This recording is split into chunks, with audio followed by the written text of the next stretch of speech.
તો ખેરાલુ અને વડનગરમાં વાવાઝોડા સાથે વરસાદ જોવા મળ્યો છે, જેને લઈને નુકસાન પણ ભોગવવાનો વારો આવે છે। ત્યારે વડનગરથી કહીપુર રોડ પર ઝાડ પડતા રાત્રે રોડ બ્લોક થઈ ગયો હતો, ત્યારે મોટી સંખ્યામાં વાહનોની લાઈનો લાગી ગઈ હતી। ત્યારે ખેરાલુ તાલુકાના પાંચા ગામે ભારે પવન સાથે કમોસમી વરસાદને લઈને ખેડૂતોને નુકસાન વેઠવાનો વારો આવે છે।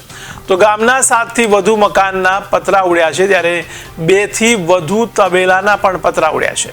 ત્યારે વર્ષો જૂનો લીમડાનું વૃક્ષ ધરાશાયી થયું, જેમાં 2 થી વધુ ગાયો નીચે દબાઈ ગઈ હતી। જો કે સ્થાનિક લોકોની મદદથી આ ગાયોને બહાર કાઢવામાં આવી હતી।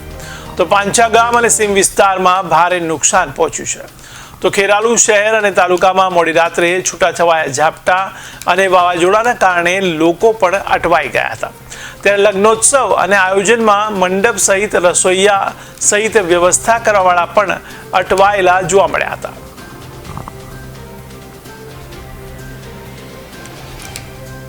રાજેન્દ્ર કુમાર પચાણભાઈ। રાજેન્દ્રભાઈ, વાવાઝોડામાં કેટલું નુકસાન?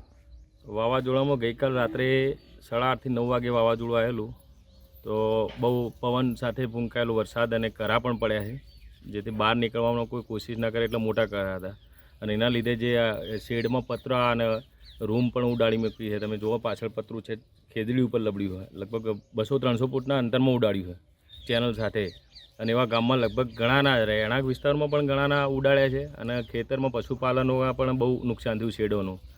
તો અમારી એક એવી માગણી છે સરકાર પાસે કે વારે ઘડીએ પશુપાલકોને અને ખેડૂતોને વારે ઘડીએ દર વર્ષે આવું મોટું હાનિ થાય છે। જે ગઈ વખતે પેલી લંપી આવી હતી, તો લંપીમાં ગાયોને બહુ નુકસાન થયું। તો એક ભાઈને, મહેશભાઈને ત્યાં તમે જઈ આવ્યા, તો એમને તો 2 ગાયને નુકસાન છે। રાજેન્દ્રભાઈ, કેટલું નુકસાન અમારું ગણીએ તો અંદાજિત 30-40 હજારનું ખરું। એક પતરું અત્યારે ગણવા જઈએ 4,000નું પતરું છે, એવા 6 પત્રો ડેમેજ થયો છે। આ સાથે બીજું કોઈ નુકસાન? આ સાથે બીજું થોડી ડુંગળી અંદર પડી હતી ઘરના અંદર, એ પણ પલળી છે।